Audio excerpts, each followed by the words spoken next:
자, 그래서 다시 프리급수는 직류분은 그냥 몽땅 그냥 현재 파형을 그냥 더해갖고 이 파이로 나누면 직류분이 포함되어 있으면 위로 올라갈 거고 포함되지 않으면 0이 될 거고 나머지 이제 코사인은 코사인 주파수를 곱해주면 해당 주파수 성분만 나타난다는 거죠. 그걸 합쳐갖고 파이로 나눈다.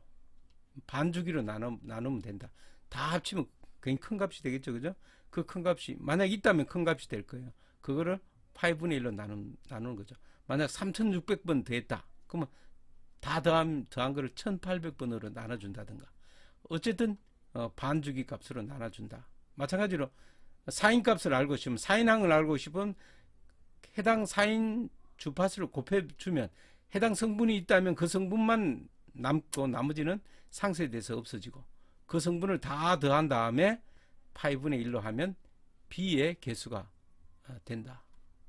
자, 누차 강조했습니다. 이게 좀 어렵게 생각하는 분이 있는데 이걸 쉽게 이해를 하시면 되겠습니다. 자, 풀이의 급수 하면서 여기 뭐 이런 말이 있네요. 여러 가지 파형의 풀이의 급수, 기함수. 말이 좀 어렵습니다. 기함수. 다 이게 지금 한문으로 되어 있어서 어려운 거예요. 한문에. 이거 홀수함수, 홀라함수. 사인은 홀라함수예요. 홀라함수. 자, 원점에서 대칭되는 거예요. 대칭돼. 여기와 여기가. 원점 대칭되는 이 항이 바로 원점을 기준으로 대칭되어 있죠. 이 사인항만이 존재한다. 이런 함수들은, 이런 파형들은 우리는 사인파라고 한다. 그래서 모든 파에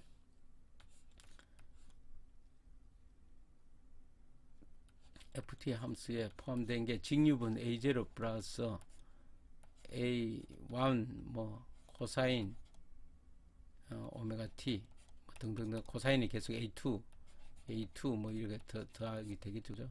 그 다음에 b1 사인 오메가 t 요게 요 사인 쪽으로 가는 거 b2 뭐 사인 이렇게 나가겠죠. 요걸 우리는 뭐 하냐면 기하함수라고 해요. 요거는 원점에서 대칭이 코사인 함수를 이제 우함수라 그러죠. 짝수, 짝함수, 이 축의 대칭인 그런 함수가 되겠습니다. 사인항만 존재하고 FT는 마이너스 F의 마이너스 T하고 같다. 그럼 무슨 얘기예요? 이거 보면 FT 모양이 뭐야? FT를 한번 이렇게 그리면 이게 FT죠, 그죠? 이게 FT예요. T가 이제 플러스로 가면. 그러면 요거부터 먼저 봐야 되겠죠, 요거. 마이너스 T.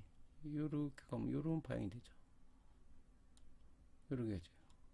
T가 이쪽으로 가면 T 가면 이런 파형이 되죠. 이런 파형하고 이런 파형은 반대죠. 그러니까 앞에 마이너스 또 붙어야 이게 뒤집어져야 똑같이 되겠죠. 그죠? 마이너스 FT 뭐 이렇게 되고. 우함수에는 이제 코사인 함수가 없다는 거죠. 이게 존재하지 않으니까 A0, 직류분. 요거 코사인 함수, 이건 제로다. 그래서 이렇게 표현한다. 뭐 문제 내기 위해서 있는 것 같은데 어쨌든 그렇습니다.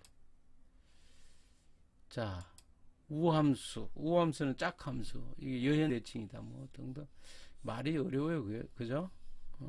전부 다 이게 한자에서 유래되고 일본 에서 예전에 배운 사람들이 다 이렇게 해서 이런 얘기를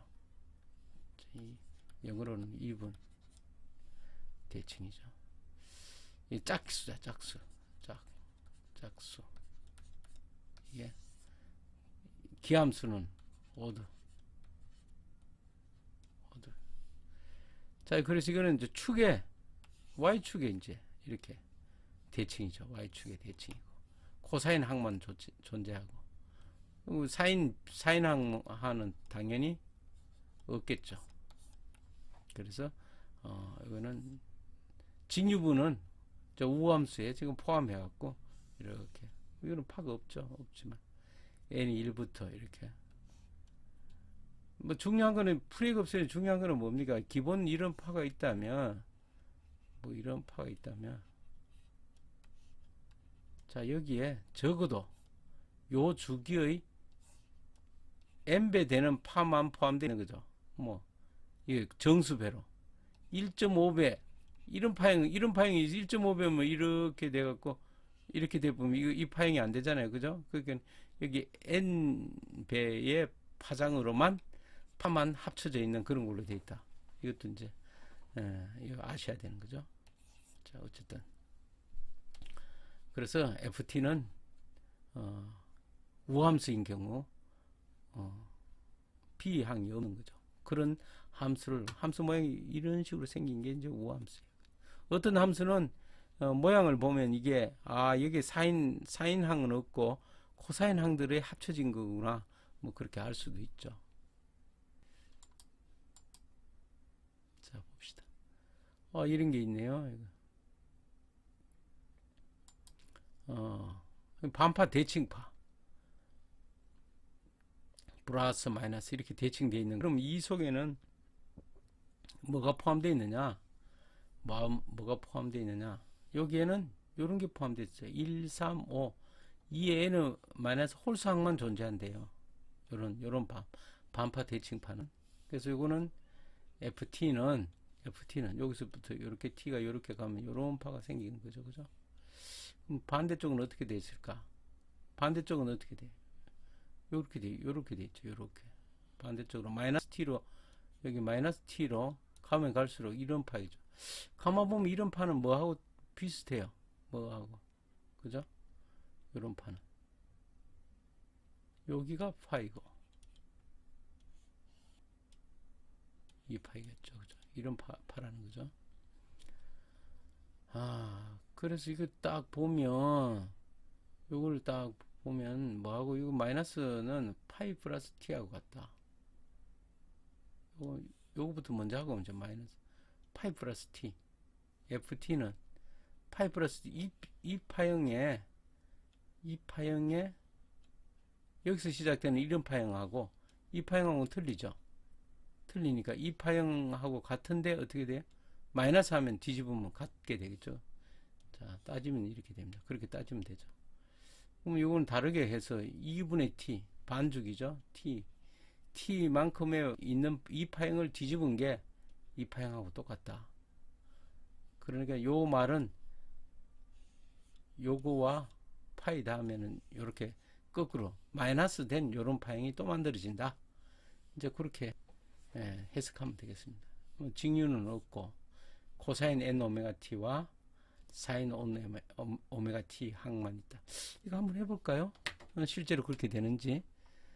자, 아까 만들어 놓은 게 있으니까 홀수만 집어넣으면 그렇게 파형이 만들어진대요.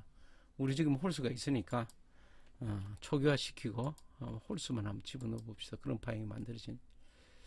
자, 홀수만 집어넣으면 1과 3과 5를 집어넣으면 fx가 만들어지겠죠. 그죠? 지금 이제 아무것도 안 집어넣었어요. 자, 4인 1에 한 4를 한번 집어넣어보세요. 자, 좀 크게. 코사인이죠. 이것도 한 4 집어넣고. 그러니까 이런 파형이 만들어졌네요. 4를 집어넣고, 그 다음에 이제 여기 1, 2니까 2항은 놔두고 3항에 한 2를 집어넣어보세요. 자, 2 집어넣고. 5항에 2를 집어넣고. 뭐 잘하면 비슷한 파형이 나오겠는데요. 그죠? 이 개수 1을 너무 적으니까 여기를 더 크게 해버릴까요? 8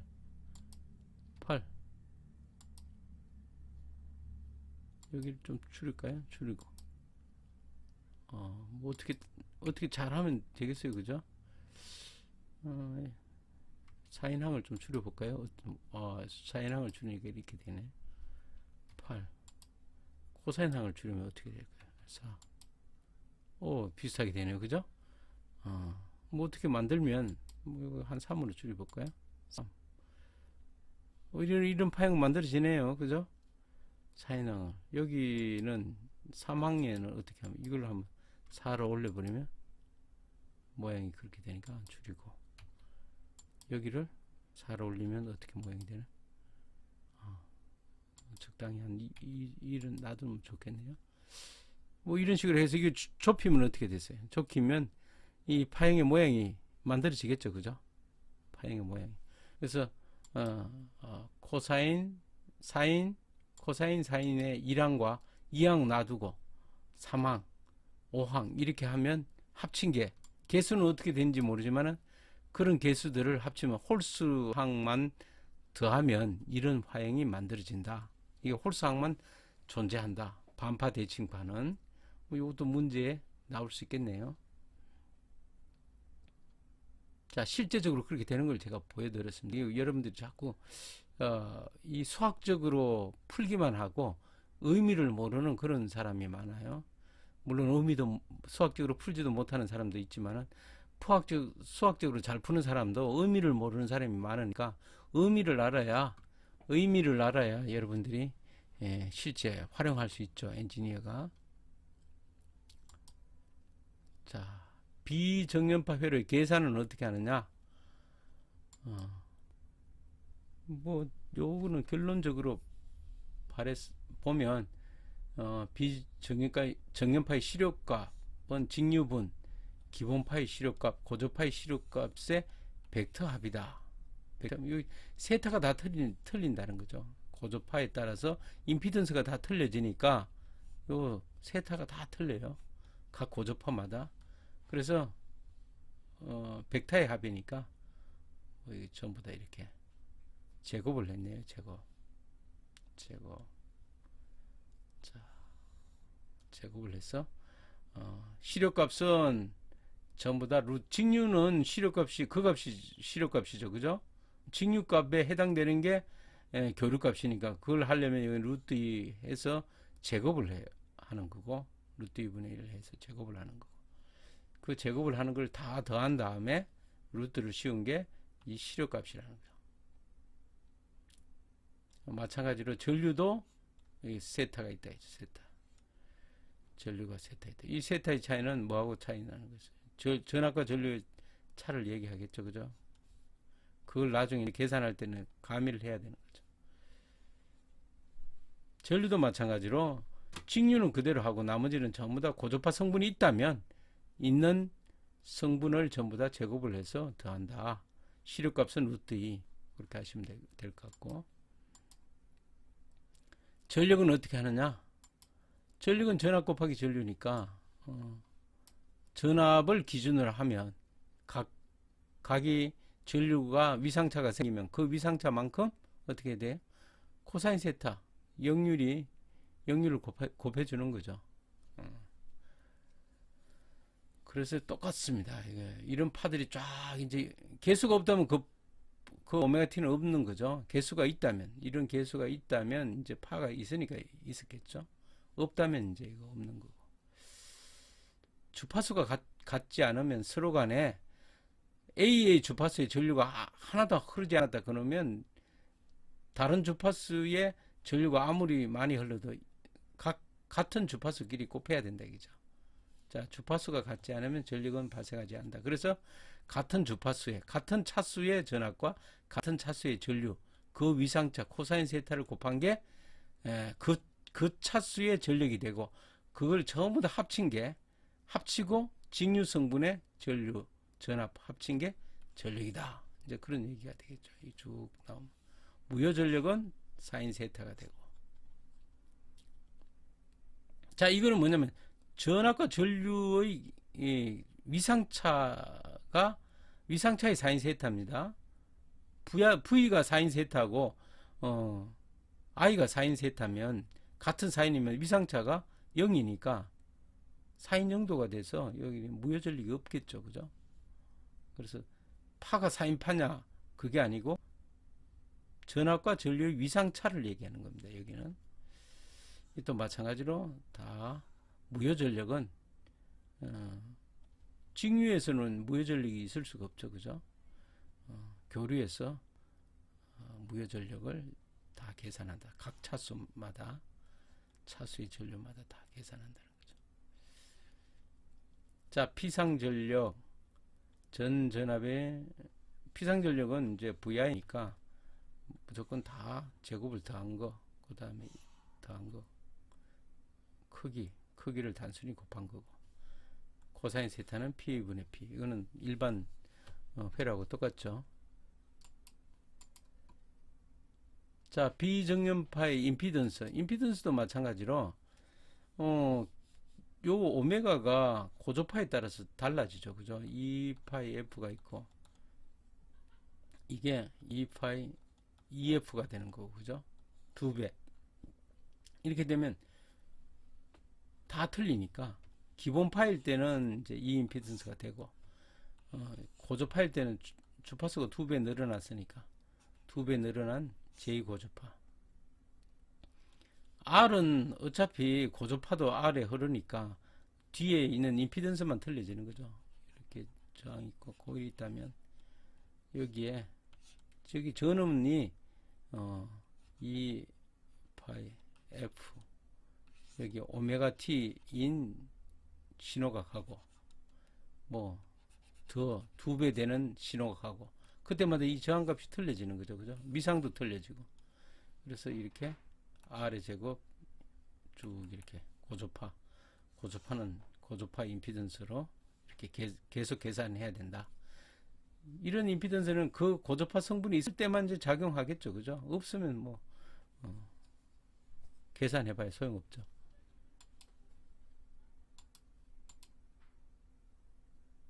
자, RC 회로 임피던스 마찬가지로 RC는 RC 회로에서 J 오메가 C가 되고 E 오메가 C가 되고 제때는 뭐 N 차수 같은 경우는 N 오메가 C분의 1이 되겠죠. 그죠?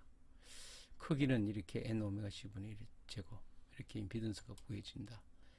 공진은 어떻게 되냐? 공진도 마찬가지로 R, J 오메가 N 오메가 L을 하고 이쪽 같으면 이게 제로가 돼갖고 뭐 최대 전류가 흐를 수 있겠죠. 그죠? 직렬 같은 경우는 임피던스가 여기가 제로가 되니까 R밖에 없는 회로가 되니까 그 조건은 N 오메가 L과 N 오메가 C분의 1이 같은 거고 여기 F는 공진 주파수는 2파이 N 루트 LC분의 1이 된다. 자, N분의 1 공진 주파수는 N분의 1이 된다. 기존의 공진 주파수의 N분의 1이 된다. 그렇게 하시면 되겠죠.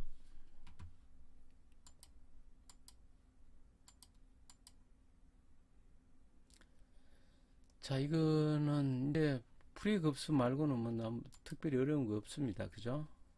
그냥 상식적으로 기본파는 삼상 대칭이고 삼상일 경우에는 고조파는 세 가지가 생길 수 있죠. 그죠? 삼상이니까 369로 가는 이 기본파와 같은 고조파가 있고 그 다음에 369로 가니까 나머지 n-1 고조파가 있고 2, 5, 6 2, 5, 6이니까 마이너스 1로 되는 거죠. 6 마이너스 1 3 마이너스 1 6 마이너스 1 9 마이너스 1 이렇게 되는 거죠. 그럼 8 되고 요거는 플러스 1 그럼 요거는 4, 7, 10 요런 성분이 되겠죠. 요거 보면 위상상의 크기가 같고 동위상이다. 뭐 요렇게 되고 뭐 120도 각도로 요런 파형이 이제 또 나오겠죠. 나오는데 요거하고 똑같은 3배라면 어떻게 돼요? 뭐 요렇게 가서 요렇게 가서 요렇게 가서 요렇게 다시 합해지겠죠. 여기서 요렇게 가게 되면 어떻게 되냐면 요거 포함돼 봐야 여기 지금 동위상으로 없어져요. 여기 플러스에는 마이너스도 요렇게 없어져요. 그래서 동위상에 요런 게 돼 갖고 고조파 성분이다. 요거는 기본파와 상해진이 반대되는 대칭 기전력이다. 요거는 상해진이 같은 거다. 마이너스는 반대, 플러스는 같은 대칭 기전력이다. 요건 동위상이 같기 때문에 이게 델타 결선일 때는 3고조파 성분이 내부 순환 전류로 상쇄가 돼요. 고조파는 없으면 좋잖아요. 그러니까 아주 델타 결선을 해놓으면 외부에 고주파가 발생하지 않는다. 그럼 좋은 점이. 외형률은 디스토션. 외형률은 기본파의 시료값에 고주파의 시료값이니까 기본파 분의 이 고주파, 제2고주파, 제3고주파, 제4고주파 이런 전압에 제곱을 해서 루트를 한 게 외형률이다. 고주파의 시료값, 기본파의 시료값. 이거 알아두시면 될 것 같고요. 자, 마치고 다음 시간에